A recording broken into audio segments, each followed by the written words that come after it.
Cloth diapers బెటరా? Disposable diapers బెటరా? అసలు డైపర్స్ ఎయ్యాలా వద్దా? డైపర్స్ ఏస్తే ఏం జాగ్రత్తలు తీసుకోవాలి? ఎప్పటి వరకి ఎయ్యాలి? తెలుసుకుందాం.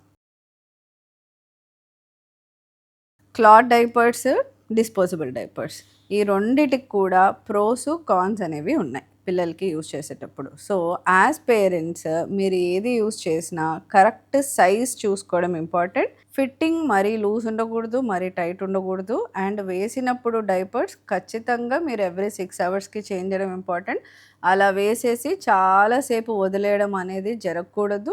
డైపర్ ఏసే ప్రతిసారి డైపర్ ర్యాష్ క్రీమ్ వాడాకనే అంటే అప్లై చేశాకనే డైపర్ ఏయడం అనేది చేయాలి. సో, మరి డైపర్ ర్యాష్ క్రీమ్ ఎందుకు వాడాలి? సో, చిన్న పిల్లలు అంటే పాలు తాగే పిల్లలు, కొంచెం ఎక్కువ వాటర్ ఇంటేక్ ఉండే 6 మంత్స్ టు 1 ఇయర్ పిల్లలు. సో, ఊరుకనే యూరిన్ చేయడం అనేది చేస్తుంటారు. అండ్ మోషన్ కూడా ఫ్రీక్వెంట్‌గా మోషన్ పోయే పిల్లలు కూడా ఉంటారు. దీనివల్ల ఏమవుద్ది అనంటే మీరు డైపర్ ర్యాష్ క్రీమ్ అప్లై చేస్తే స్కిన్‌కి అండ్ మోషన్ అండ్ యూరిన్ అది అంటకుండా డైరెక్ట్‌లీ ఒక బ్యారియర్ అనేది మనం క్రియేట్ చేస్తాం. దానివల్ల ర్యాషెస్ రావడం అనేది తగ్గించడం అనే ప్రయత్నం మనం చేయొచ్చు. మరి వేరే ఇప్పుడు మనకి ప్యాంట్ టైప్ డైపర్స్ వస్తున్నాయి విచ్ ఆర్ స్ట్రెచబుల్. నెక్స్ట్ ఇలా అతికిచ్చే డైపర్స్ కూడా వస్తున్నాయి. దీంట్లో ఏది చూస్ చేసుకోవాలి అనేది పేరెంట్స్ చాలామంది కన్సర్న్ రేజ్ చేస్తూ ఉంటారు. సీ అగైన్ బేబీ ఏది కంఫర్టబుల్ ఉందో దానికి వెళ్ళడం ప్రిఫర్డ్. ఫస్ట్ 1 మంత్ మీరు ఇలా స్టిక్ చేసేవి యూజ్ చేస్తే కొంచెం కంఫర్టబుల్‌గా ఉంటుంది. ఈ ఎండ్ రూట్ మీరు చూసుకోవాల్సింది ఏంటి అనంటే ఆ ప్లాస్టిక్ థింగ్ బేబీ స్కిన్‌కి టచ్ అయ్యి దానివల్ల ర్యాషెస్ రావడం అనేది కూడా చూస్తూ ఉంటాం. సో, అది అవాయిడ్ చేయడానికి ట్రై చేయాలి. కరెక్ట్‌గా పెట్టడం అనేది కూడా ఇంపార్టెంట్. సో, స్ట్రెచబుల్ డైపర్స్ వల్ల బేబీకి కంఫర్ట్ అనేది చాలా బెటర్‌గా ఉంటుంది. As choice is parents and choice of baby.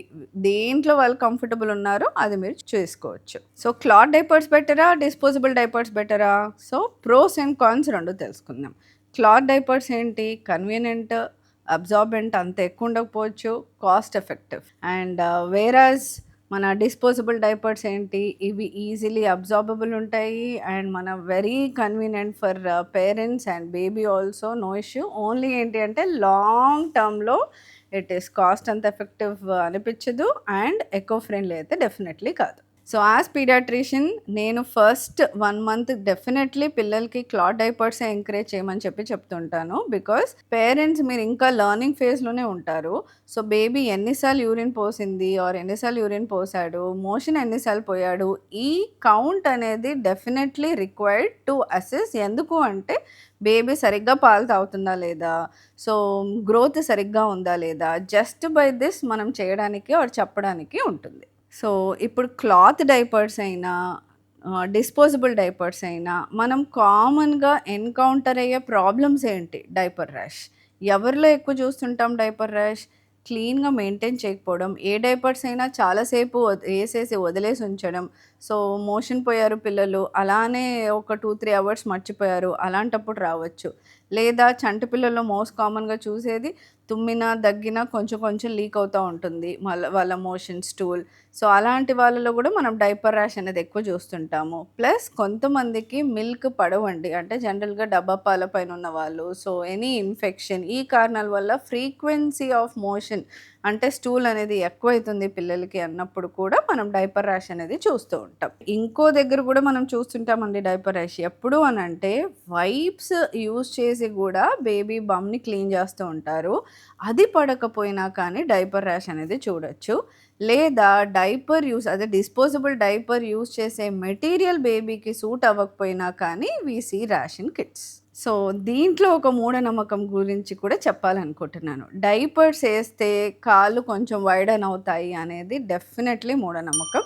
అది డిస్పోజబుల్ డైపర్స్ అయినా, ట్రెడిషనల్ డైపర్స్ అయినా దానికి బేబీ వైడెనింగ్ ఆఫ్ లెగ్స్‌కి అసలు సంబంధం అయితే లేదండి. ఇట్ ఈస్ ప్యూర్‌లీ మూఢనమ్మకమే అనే చెప్పొచ్చు. సో, ఇప్పుడు ట్రెడిషనల్ డైపర్స్ అంటే క్లాత్ డైపర్సా? డిస్పోజబుల్ డైపర్సా? See the parent if you are eco friendly and don't mind washing, ఊరికే క్లీన్ చేయడం ఇష్టం లేదు, మీ బేబీ కోఆపరేట్ చేస్తుంది, ఎక్కువసార్లు స్టూల్ పోవట్లేదు, definitely you can choose cloth diaper. Comfort prefer చేసే parents or you are travelling somewhere, అలాంటప్పుడు you can use your disposable diapers.